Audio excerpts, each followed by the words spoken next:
Hola, ¿cómo están? Bienvenidos a una nueva edición del programa Entrevista. Hoy tenemos el honor de conversar con una mujer leyenda, una mujer cuyo aporte a la cultura mundial y rusa en particular es difícil describir con pocas palabras. Irina Antonova, presidenta del Museo Nacional de Bellas Artes Pushkin.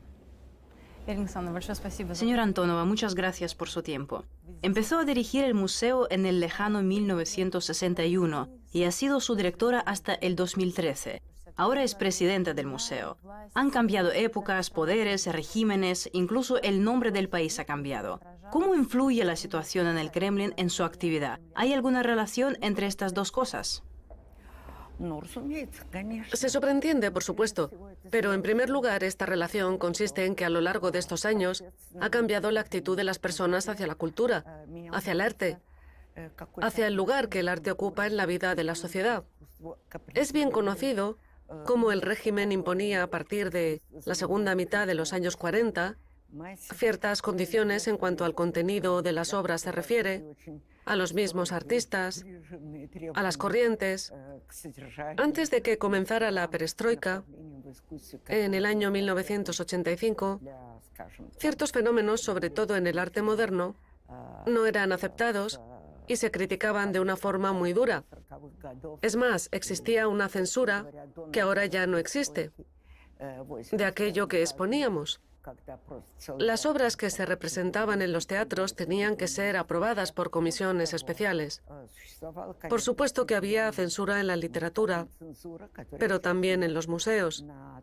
Había exposiciones que se permitía celebrar, pero se sometían a fuertes críticas y no eran acogidas con la debida comprensión y entendimiento.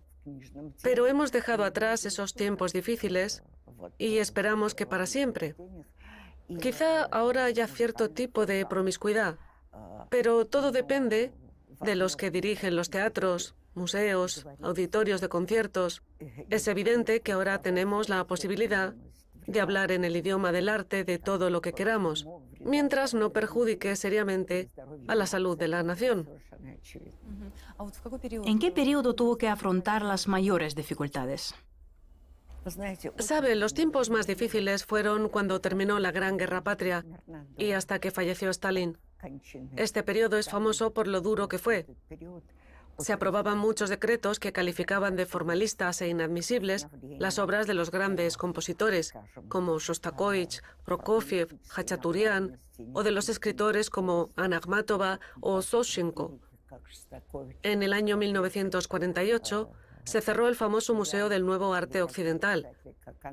Fue fundado en el año 1923 y era el primer museo de arte moderno del mundo, porque el Museo de Arte Moderno de Nueva York fue abierto en 1928. En este sentido era un museo excepcional y el decreto para cerrarlo se titulaba liquidación, es decir, fue como dictar una sentencia. En ese museo se exponían obras de los impresionistas, Claude Monet, Renoir, Paul Cézanne, Gauguin, Van Gogh, artistas de los inicios de siglo como Picasso, Matisse. Eran grandes pintores y las obras eran de muy buena calidad porque los coleccionistas rusos como Sergei Shukin e Iván Morozov compraban los lienzos o directamente a los pintores o a las personas que las vendían, pero siempre de las primeras manos a los que esos lienzos llegaban. Me gustaría hablar de un importante momento de la historia del Museo Pushkin. En los años 70 usted tomó la iniciativa de reorganizar el museo y las obras de los artistas rusos empezaron a exponerse junto con las de artistas extranjeros. Ahora a todos les parece normal, sobre todo a la gente joven. Pero, ¿qué significó este cambio en aquel momento? Fue muy inusual. Recuerdo que hicimos una exposición de retratos y acudieron muchísimos artistas rusos.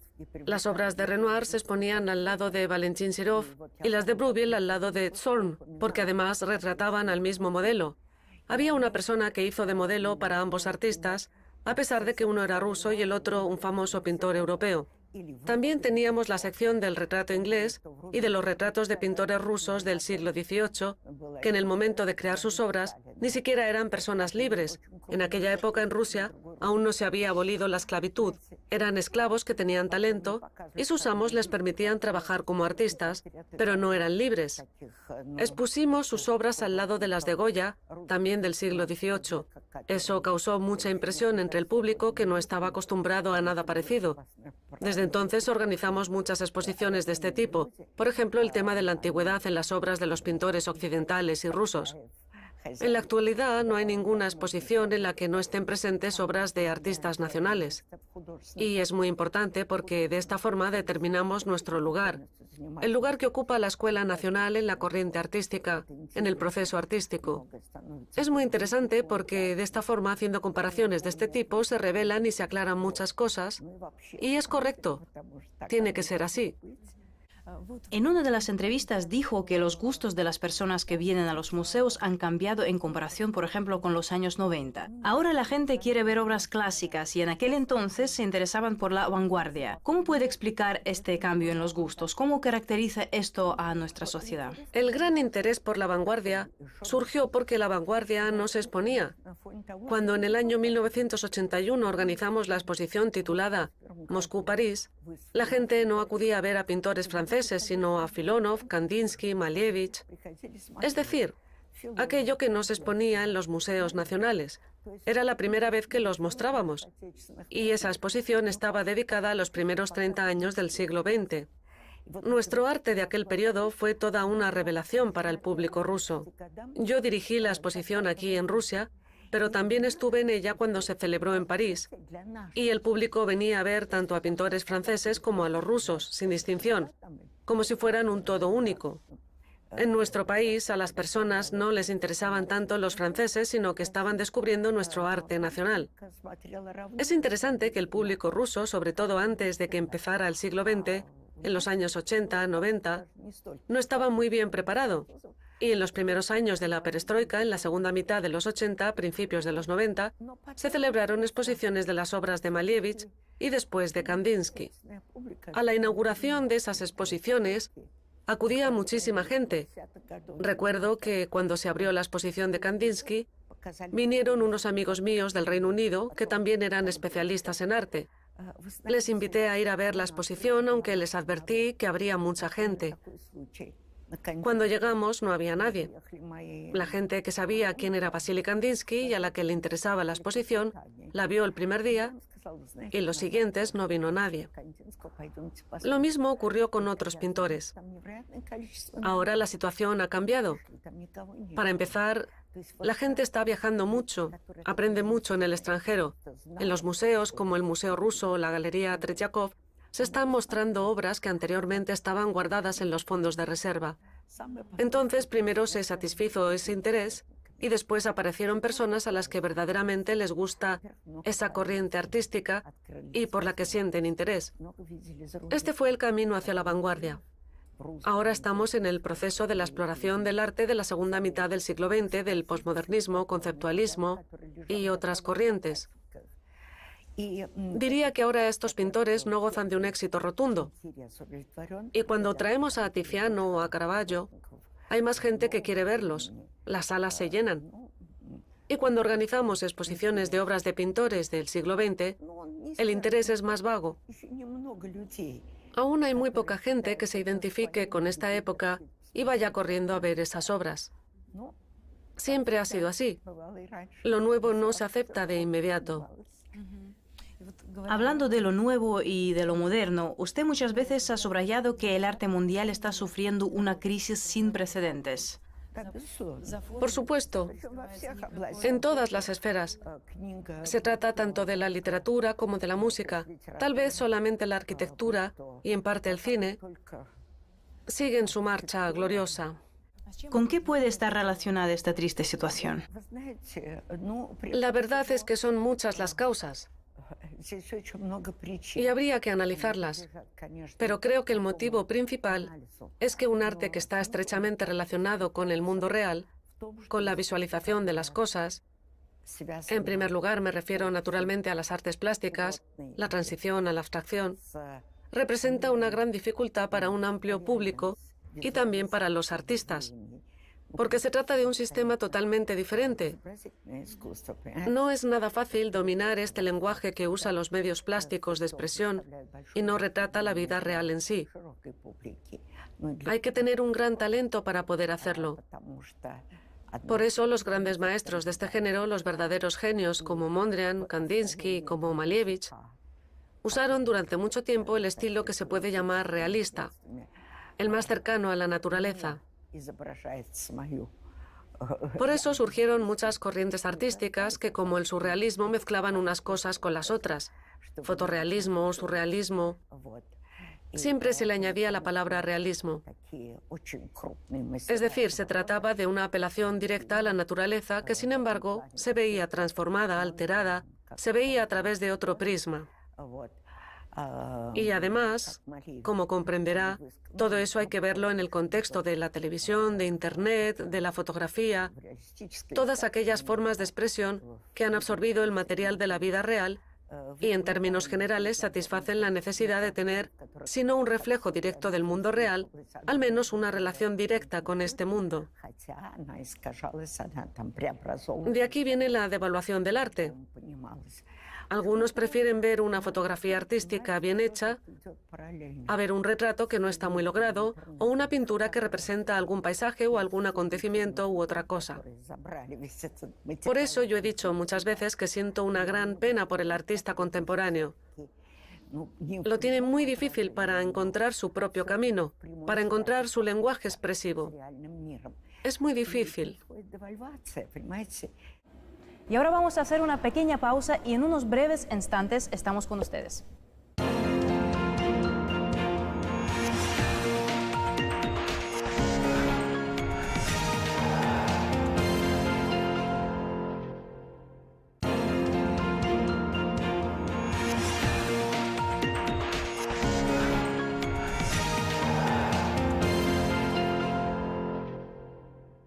Bienvenidos nuevamente al programa Entrevista en RT. Seguimos conversando con Irina Antonova, presidenta del Museo Nacional de Bellas Artes Pushkin. Ha mencionado el tema de Internet con respecto al mundo de los museos. ¿Qué piensa usted del fenómeno de las exposiciones virtuales? Se pierde el contacto directo, ¿sí? Tengo una postura muy clara al respecto. Se la explico. Es útil, en primer lugar, como un recurso informativo. Esto ayuda a ahorrar el tiempo. Hace falta recorrer las bibliotecas, comprar libros o ir a la biblioteca y hojear una enorme cantidad de tomos para poder conocer una serie de cosas que le interesan en ese momento. Por supuesto, el Internet y los museos virtuales nos facilitan el asunto. Y es fantástico. Pero hay un contra bastante importante. Yo creo que nunca habrá un usuario ideal de Internet en el mundo. Pero la gente que se dedica profesionalmente a esto, lógicamente comprenden lo que están viendo y cómo. Lo que pasa es que Internet nos da información de que en tal museo podemos encontrar tales obras que están disponibles para verlas. Pero, por ejemplo, hablando del cuadro Café Nocturno de Van Gogh, que desgraciadamente fue en su momento vendido a Estados Unidos por nuestros dirigentes y ahora se encuentra en el Museo de la Universidad de Yale, una obra maravillosa, genial, sería un gran error creer que realmente la puede apreciar viéndola en Internet. Porque para una obra de arte todos los detalles tienen importancia. Por ejemplo, la estatua de David, usted puede hacer de ella una copia de este tamaño y ponerla en el escritorio, pero esto no va a reflejar la verdadera intención del artista. E incluso, a pesar de que aquí tenemos una escultura de 5 metros, 20 centímetros, igual que el original, no deja de ser una copia de yeso. Es una copia muy exacta en cuanto a los detalles, pero con todo y eso no es la escultura original de David, que ahora se encuentra en la Academia de Bellas Artes en Florencia. Porque lo que está en la Plaza de la Señoría, ante el edificio de la Señoría o la sede del Ayuntamiento de Florencia, también es una copia. Por eso la escala, el material en la pintura, es la misma manera de pintar. Una pintura pastosa, una pincelada gruesa, ¿me entiende? Claro que puede ampliar la imagen para ver mejor los detalles y mostrar las pinceladas, pero una cosa es ver una pincelada en la realidad y otra es verla en la pantalla, que tiene sus límites, ¿no? Por eso, cuando se enseña el cuadro La Boyarda Morozova en una pantalla así de pequeña, No crea que sabe cómo es esta pintura, porque no sabe nada de ella. Usted sabe que ha vivido una mujer llamada Boyarda Morozova, sabe que fue creado el cuadro, que lo pintó Vasily Surikov, que a la derecha está este grupo, a la izquierda aquellos que no la quieren, a la derecha los que la quieren, y ya está.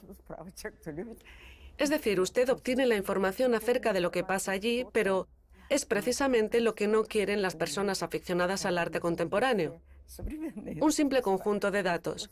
¿Quién, qué y por qué? Pero la percepción en sí es imposible a través de Internet. Estoy totalmente convencida de ello. ¿Y qué piensa sobre la juventud, una generación a la que a veces se le llama homoinformáticos? ¿Es capaz de percibir esta línea tan sutil? Hay los que piensan, a ver, ¿para qué voy a ir al museo si sé cómo es la Mona Lisa? Si ya la he visto, ¿para qué tengo que ir a verla en el museo? Y eso es lo peor. Por eso hoy en día ya no se percibe el verdadero arte, porque existe la sensación de lo que se llama déjà vu, el ya lo hemos visto todo. No tiene nada nuevo para nosotros. En principio, vimos todas estas pinturas reproducidas en libros, etc. En general, vivimos en el siglo de las reproducciones. Todo se reproduce, todo se repite en otros materiales, en otras dimensiones. Poco a poco vamos perdiendo la sensación que dan los objetos auténticos. Vivimos en un mundo absolutamente virtual y creemos que sabemos a fondo, en realidad, lo que vamos perdiendo no es solo el conocimiento, sino el mismo entendimiento del lenguaje artístico. Por tanto, cada vez entendemos menos a los pintores que tratan de expresarse a través del lenguaje artístico y no a través de Internet.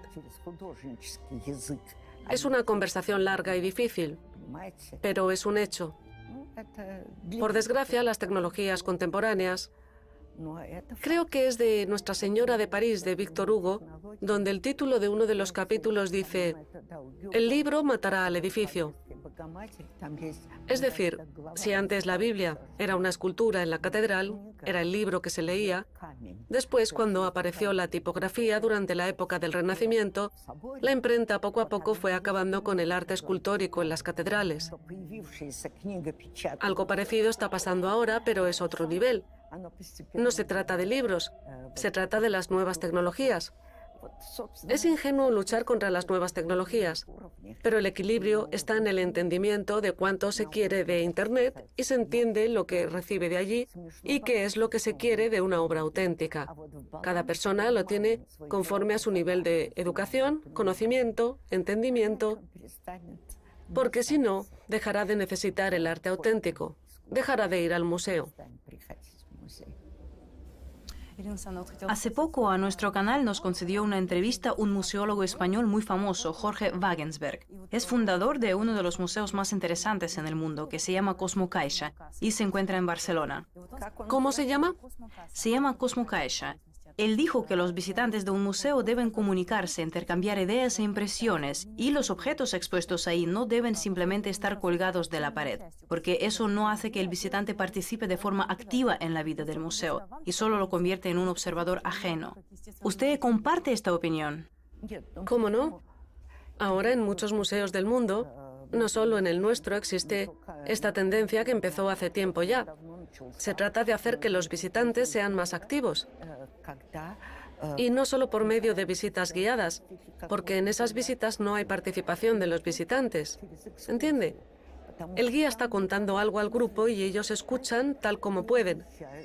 Es todo, ni siquiera sabemos si se les queda algo, qué han asimilado y qué no.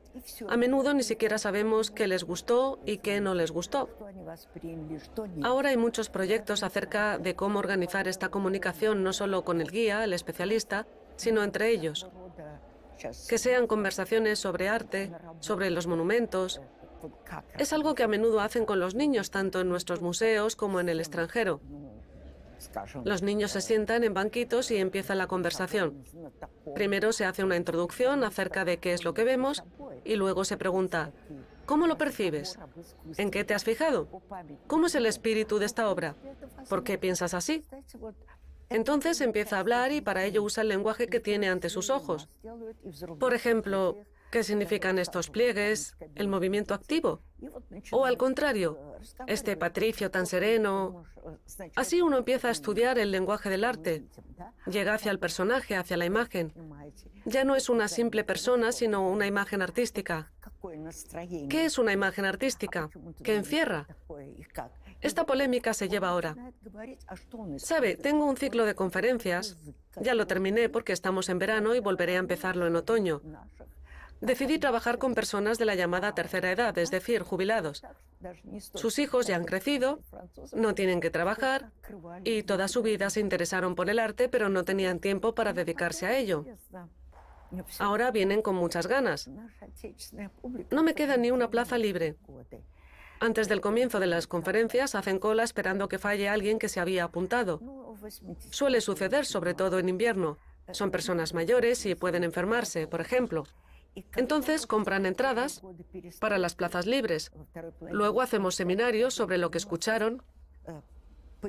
Les doy un tema y vienen con textos preparados, leen y hacen informes. Me sorprende mucho. Siento que lo necesitan. Claro que antes iban a museos, pero nunca tuvieron la oportunidad de hablar de arte. Y ahora tienen la posibilidad de expresarse. Me parece que es un trabajo complicado, pero agradecido. Atrae a la gente. Les da la alegría y es para lo que sirve el arte, ¿no? Nos hace felices. ¿Sabe por qué?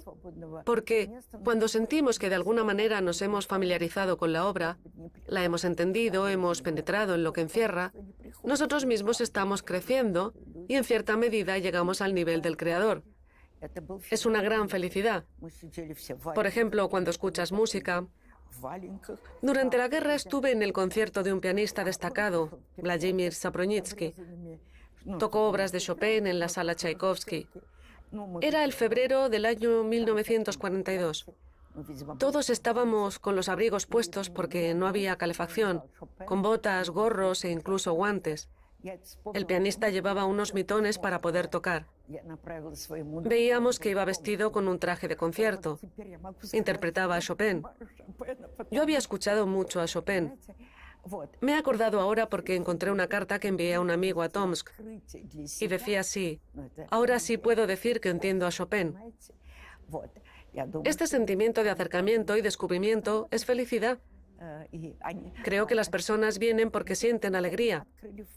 Y esa alegría no se debe a que descubren objetos, sino a que descubren en sí mismos la capacidad de entender a este nivel.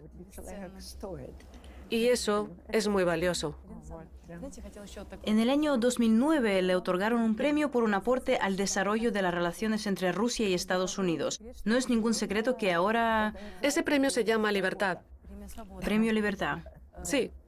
En este momento las relaciones entre Moscú y Washington son muy tensas. ¿Cómo se refleja esto en el desarrollo de las relaciones culturales entre los dos países?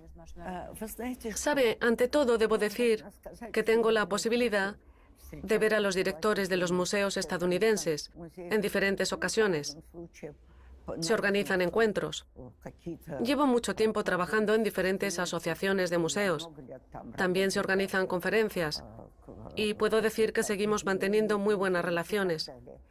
Nos duele enormemente no poder intercambiar piezas de arte de forma tan amplia como antes. Para nosotros es una gran sorpresa. Si hablamos de nuestra relación a nivel profesional, puedo decir que aquí no tenemos ningún problema, pero de por sí lo que pasa es malo, es una pena, porque es un canal para la comunicación, el acercamiento. Si los países están interesados en que la gente se entienda mejor, deben compartir su cultura, el arte, los museos, etc. No puedo hacer más que sentir lástima, sobre todo porque hay una gran cantidad de países con los que guardamos una excelente relación. La cultura es una forma de comunicación muy importante que ayuda a establecer relaciones entre las personas. Por eso creo que es horrible destruir u obstaculizar esta comunicación. Es incorrecto, incorrecto. En febrero y marzo, el mundo entero fue testigo de la horrible tragedia que sucedió en Medio Oriente. Sí. Los islamistas radicales del Estado Islámico destruyeron sistemáticamente monumentos anteriores a la cultura islámica, sin que nadie pudiese hacer nada. Sí, es una barbaridad. En su museo se guardan copias de algunas de estas obras. Sí, tenemos las copias, así es. Cuéntanos qué piensa de todo ello. ¿Qué voy a pensar? Es terrible. Ya he dicho en varias ocasiones, en diferentes encuentros internacionales, que hacen falta más leyes que prevengan la destrucción de monumentos durante las guerras, cualesquiera que sean. Debe existir la responsabilidad. Es algo que no se puede hacer. Ya existen convenciones como la Convención de La Haya o de Londres. La Convención de La Haya fue adoptada aún en el año 1954, pero siguen recurriendo a ella porque no hay nada más. Hacen falta normas internacionales. Existen muchísimas actas internacionales, pero en el ámbito de la cultura se necesitan cambios. ¿Para qué? Para que no sea posible bombardear el Louvre o la Galería Nacional de Londres. Es decir, establecer regulaciones. Sí, ni tampoco el Prado español, Nueva York, Moscú o San Petersburgo. Hay que establecer sanciones drásticas. Creo que no debe ser pago de recompensas porque si algún delincuente, y solo puede ser un delincuente, lanza una bomba sobre Venecia y destruye, digamos, el monumento de Coleoni, hecho por Verrocchio, su copia está a mis espaldas, ¿quién va a pagar dinero por ello? Es ridículo. Creo que el país debe pagar con su propia herencia cultural. Sería una medida cruel, pero tal vez alguien desista de su intención. El país debe pagar con su propio acervo cultural. Este sería un verdadero castigo. Me parece que detendría a muchos porque usted entiende que entregar lo propio es algo que duele. No es ocasional que haya tanta polémica en torno a estos asuntos. ¿Recuerda la agitación que causó el traslado a Rusia de los cuadros de la Galería de Dresde? Pero la cuestión es que 435 museos de la URSS fueron destruidos durante la guerra. Miles de monumentos artísticos desaparecieron. Complejos enteros como Tsarskoye Selo, Oranienbaum, Peterhof y muchos otros. Los reconstruyeron, pero ahora son estructuras nuevas. Ya no es la arquitectura original. Hay que pagar con su propio acervo cultural. Si esta norma existiera a nivel internacional, la situación sería completamente diferente. Pero ahora sí se puede bombardear o, como ha dicho usted, destruir monumentos inapreciables que tienen miles de años sin ningún problema. Aquí tenemos copias de estos relieves. ¿Cómo se puede hacer eso? Es inaceptable. Es necesario pensar qué barreras hay que crear para prevenir cosas así. Lo más grave es que estas pérdidas son irrecuperables. Son irrecuperables, ¿entiende? Son muchas las tragedias que suceden ahora en el mundo. Según su opinión, ¿cómo se refleja esto en la cultura? ¿La relegan a un segundo plano o, al contrario, dan un nuevo impulso a su desarrollo? No, eso no da ningún nuevo impulso. Nada más demuestra la fragilidad de todo este mundo de arte creado por la humanidad. La vida pasa, pero paralelamente se queda este eterno mundo de los monumentos. Y si termina destruido, ¿qué quedará de nuestro planeta? Con este pensamiento un poco triste debemos terminar nuestra conversación. Muchas gracias a usted y mucha suerte en su trabajo. Gracias a ustedes. Muchas gracias a ustedes por haber estado con nosotros. Esperamos que haya sido de su interés. Hasta la próxima.